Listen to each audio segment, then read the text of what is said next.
ሃንድባግ ወይም የእጅ ቦርሳ 5000 ዓመት የተሻገረ ታሪክ እንዳላቸው የታሪክ መዛግብት ያሳያሉ። ነገር ግን በሰነድና በማስረጃ ደረጃ ተሰንደው የሚገኙት ደግሞ በ14ኛው ክፍለ ዘመን በግብጽ አገልግሎት ላይ ይውሉ የነበሩ የእጅ ቦርሳዎች ናቸው። ከጊዜ በኋላ ማለትም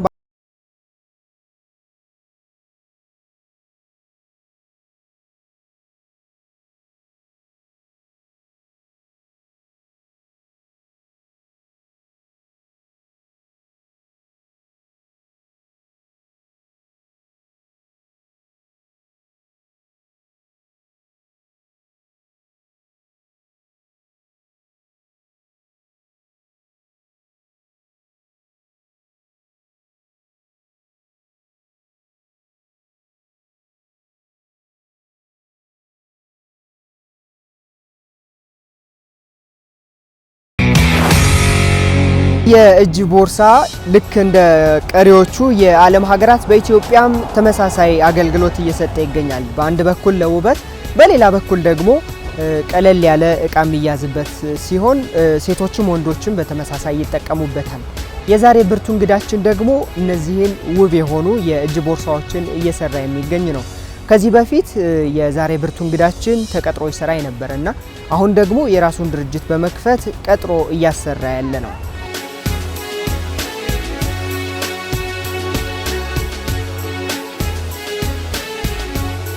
ስሜ ዘካሪያስ እስጢፋኖስ ይባላል። የቆዳ ስራ ባለሙያ ነኝ። ቦርሳ ነው የምሰራው እና የተማርኩትም በሱ ነው።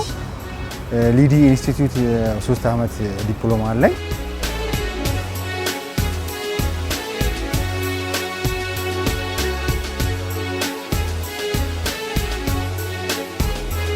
የራሴን ስራ ከመጀመር በፊት በቅጥር ነበረ የምሰራው። የተለያዩ ቦታዎች በቅጥር ሰርቻለሁ፣ ተቀጥሬ ማለት ነው።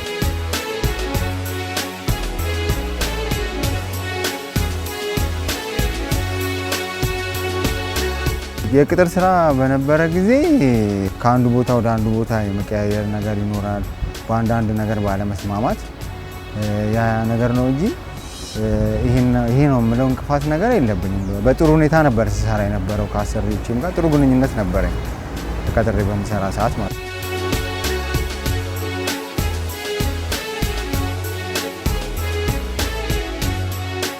ወደዚህ ስራ ስገባ መጀመሪያ በቅጥር ላይ ነኝ።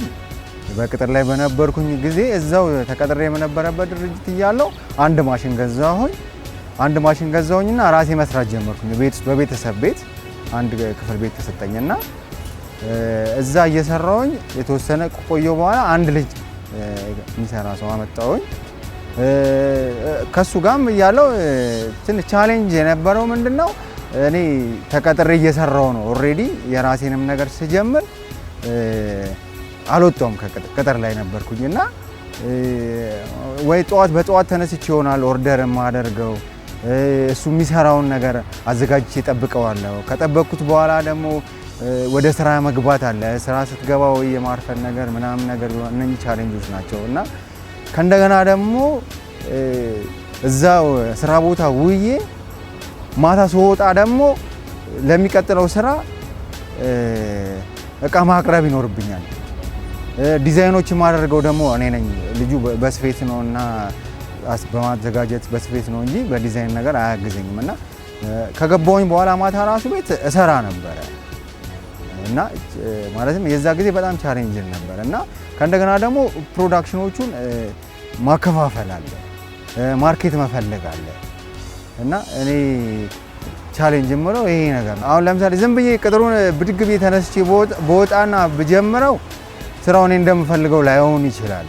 ማለት በአንድ ሲስተም ውስጥ ላልገባ እችላለሁ። ሙያውንም ባውቀው ለምሳሌ ሁሉ ነገር የራስ ቢዝነስ ሲሰራ አልጋ ባልጋ አይደለም። ከትንሽ ስትጀምር ትልቅ ደረጃም ስትደርስ ሁሉ ነገር አንተን ይፈልጋል፣ ማለትም የአንተን ጥንካሬ ይፈልጋል እና እሱ ጊዜ በጣም ከባድ ጊዜ ነበረ። በእንደዛ ሁኔታ ቀጠልኩኝ።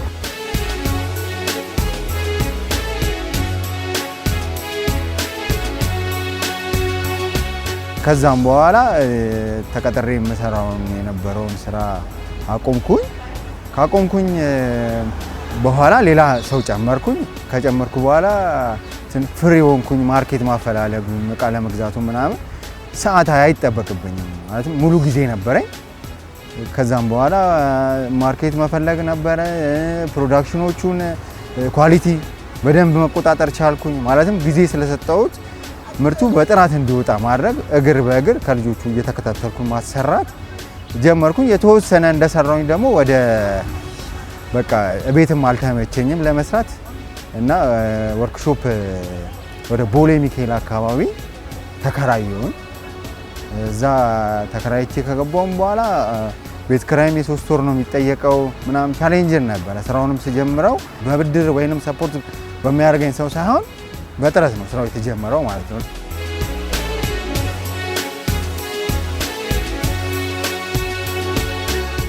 ወደ ስራ ከገባም በኋላ እዛ ትንሽ የሆነ በቃ እኔም ከቤት ወጥቼ ስራዬ ብዬ በመመላለስ ቦታው ማመቺ ነበረ።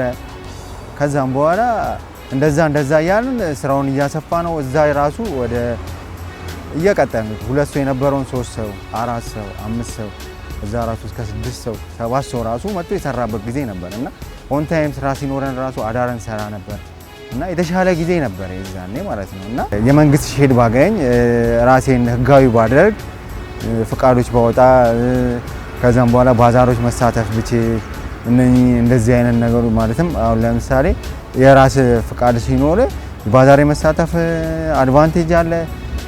ከእንደገና ብዙ ድጋፎች አሉ በብድርም ይሁን በማሽንም በምንም ስለነበረ መደራጀት በሚለው ተደራጀውኝና የመንግስት ቦታ ጠየቅኩኝ ማለት ነው። ከዛም በኋላ እዛ ኦልሞስት 1 አመት ምናምን ከሰራን በኋላ አሁን ያለንበት ወርክሾፕ ፕሮሰስ ቢኖረውም ከዛም በኋላ እዛ በመመላለስ በመከታተል ምን በማለት ይሄ ወርክሾፕ ተሰጠኝ። ከዛም በኋላ አሁን እዚህ ከገባን ኦልሞስት ወደ 3ኛ አመታችን ነው። ጥሩ እንቅስቃሴ እያደረግን ያለ ነው እዚህ ማለት ነው። አሁን እንዳያችሁ ብዙ ልጆች አሉ። ፕሮዳክሽናችንም እንደ ድሮ አይደለም። ሱቆቻችን የሚረከቡት ሱቆች ሰፍተዋል። ለነሱ ማስረከብ ምን ማለት አሁን ደግሞ ከዚህ የተሻለ እየሰራን ያለ ነው። ሰላም ነው። እንዴት ነው? ሰላም ነው። እንዴት ነው? ሰላም ነው። እንዴት ነው? ስራ አሪፍ ነው። እግዚአብሔር ይመስገን ደህና ነን። ሁሉ ሰላም። ስራ ጥሩ እየሄደላችሁ ነው? ኦርደር እንግዲህ አምጥቻለሁ።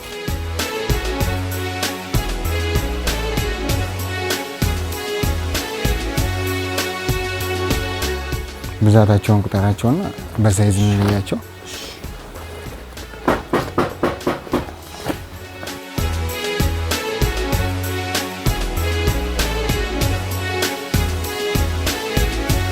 አንደኛውም ከዘካሪያስ ነው በብዛት የምንቀበለው። ኳሊቲውም አንደኛ ደረጃ በሚባለው ነው የሚያቀርብልን። እንደገና በፈለግነው ሰዓት በፈለግነው ዲዛይን ደግሞ በፈለግነው ዲዛይን ነው እንትንና ሳምፕል እንሰጠዋለን። ኢቭን በፎቶ እንሰጠውና ያስ እሱን ዲዛይን በፈለግነው ሳይዝ እና ኳሊቲ ሰርቶ በጊዜው ያስረክብናል ማለት ነው።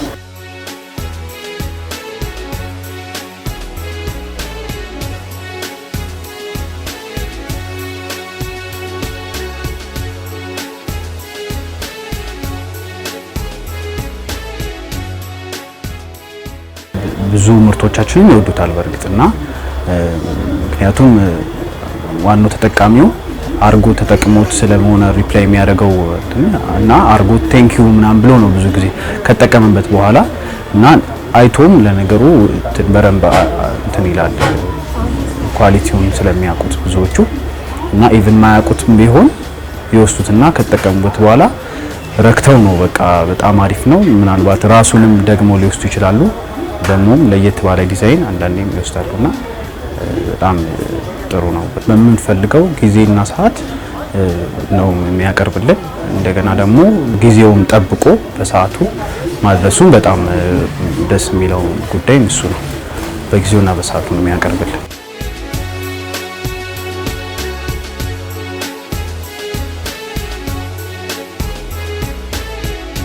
አገር ውስጥ ለሱቆች እናከፋፍላለን ለተለያዩ። አሁን ለምሳሌ መርካቶ አለ፣ ስቴዲየም አካባቢ አለ፣ ወደ ፒያሳ አለ፣ ቦሌ አለ እና ደግሞ እንደዚህ አሁን ለምሳሌ ውጪ የሚሄዱ ሰዎች እንደዚህ መተው ኦርደር ያደርጉንና ይዘው ይሄዳሉ። በእንደዛ መንገድ እየሰራን ያለ ነው እና ምርቶቻችን በተደራሽ መልኩ ለማምረት አምርተን ለማከፋፈል እየሞከርን ነው። አሁንም ደግሞ ማርኬቶችን እየፈጠርን የተሻለ ነገር ለማድረግ ባዛሮችን በመውጣት ባዛር ላይ ሰዎች በማግኘት ባዛር ላይ ያገኘናቸው ሰዎች ደግሞ መጥተው ወርክሾፕ ያዙናል እና ትስስር አለው። ከኛ ተረክቦ ወደ ውጭ የሚልክ ሰው ሁሉ እዛ አግኝተናል። ጥሩ ስራ እየሰራን ነው።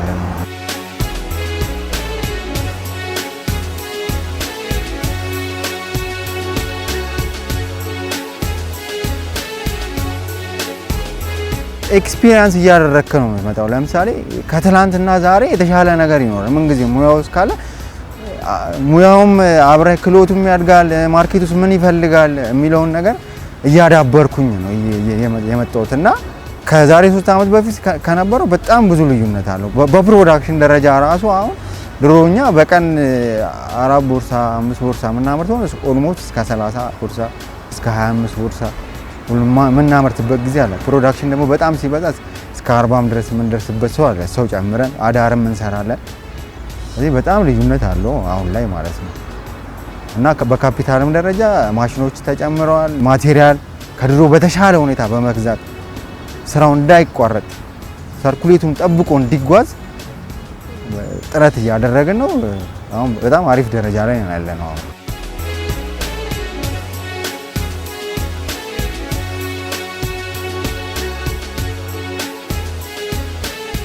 ትልቁ ትኩረታችን ጥራት ላይ ነው ማለት ነው።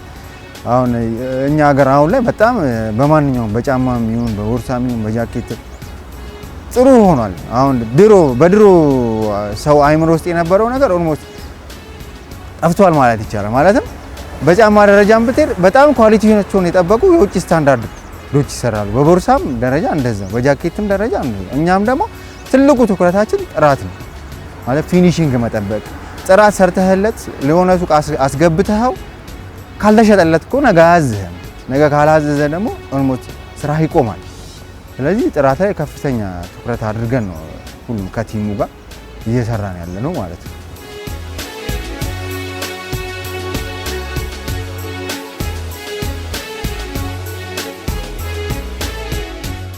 አሁን ትንሽ የማቴሪያል እጥረት አለ።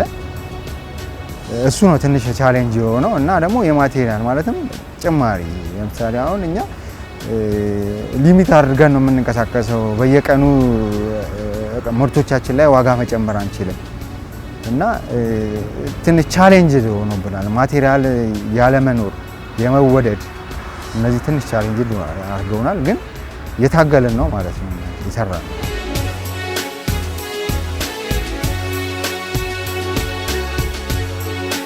አሁን በተረፈ ምርቶች አሁን ማለት ነው በተረፈ ምርቶች ራሱ ስራዎችን እንሰራለን።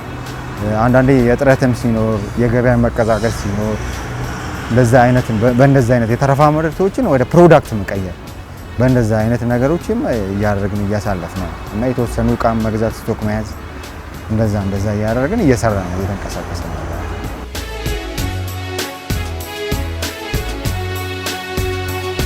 ኃላፊነት ይሰማል። ለምሳሌ አሁን ድርጅት እስከምትመራ ድረስ የግድ ከስራ ያሉ ልጆች አሉ ገብተዋል። የእነሱን ደሞዝ መክፈል አለበት ግዴታ ነው። እዛ ጋር እቃም በክሬዲት ታመጣለህ፣ ክሬዲት ትሰጣለህ። ስለዚህ ምንድነው ልክ ብቻህን የምትሰራ ቢሆን ፍሪ ልትሆን ትችላለህ። ግን አሁን ከስር ሰራተኞች ሲኖሩ የምታስረክበው ነገር ሲኖር እቃ የምታመጣው ነገር ሲኖር ቢዚ ትሆናለህ።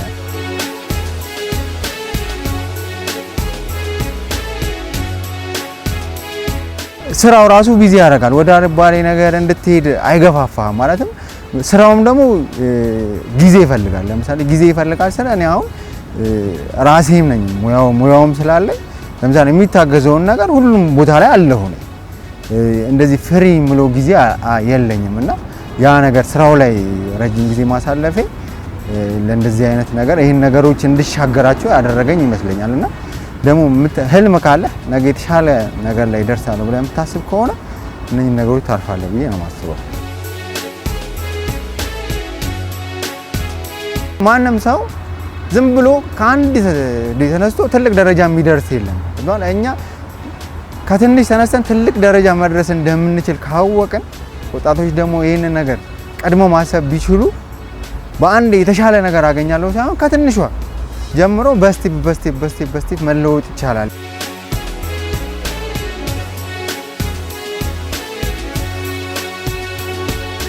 ግዙፍ ህልም ነው ያለኝ። ማለትም የስራ ትልቁ አሁን እኔ ህልም የምለው የስራ እድል መፍጠር አሁንም በተወሰነ ደረጃ አለ፣ ግን በጣም ግዙፍ ካምፓኒ ከፍቼ ለብዙ ሰዎች የስራ እድል ብፈጥር በጣም ደስ ይለኛል እና ህልም ማድረግ እሱ ህልሜም ነው እንደበርታ የሚያደርገኝ። ማለት እኔም ተለውጬ ከስሬም ያሉ ልጆች ተለውጠው አገርም ለውጬ የተሻለ ነገር ለመስራት ማለትም አሁን ለምሳሌ ከድሮ ከመጣሁበት ጀምሮ በስቴፕ ሁሉ ነገር እየተሻሻለ እየተለወጠ ነው ያለው።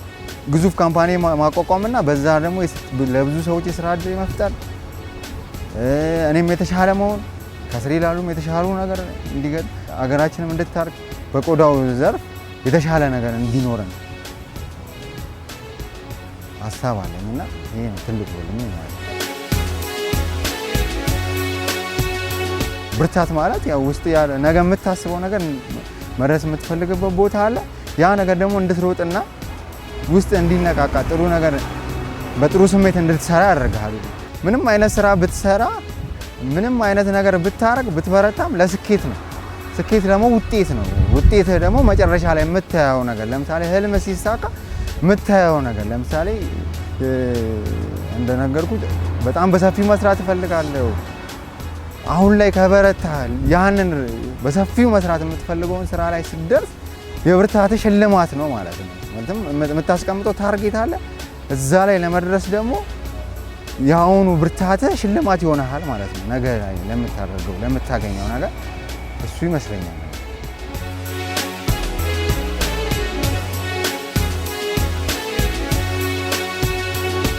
ተመልካቾቻችን በየአካባቢያችሁ ብርቱ የምትሏቸው ሰዎች ካሉ ጥቆማ አድርሱን። እኛ በቻልነው መጠን እየመጣን እናገኛችኋለን። ሳምንት በሌላ መሰናዶ እንገናኛለን። ለቅምሻ ያክል ይህን ተመልከቱ። የሚገጥማቸውን ቻሌንጅ ስናወራ ይጠይቁናል። ሪፊጂ ውስጥ የሚኖሩ ሴቶች ይመጣሉ። ለምንድን ነው ሀገራችን ውስጥ እንደዚህ አይነት ነገር መስራት ማንችለው? ሰው ያይሃል፣ ብዙ ሆነክ ነው የምትኖረው። ለልመና ራሱ አይመቻቸውም። የራሴን ስራ ብሰራ እንደዚህ ነው የምሰራው። ስገባ እኔ እዚህ ቤት ምንም አልችልም ነበረ። ያሰለጠናቸው ልጆች አሉ። አርአያ ልትሆን የሚገባት ናት።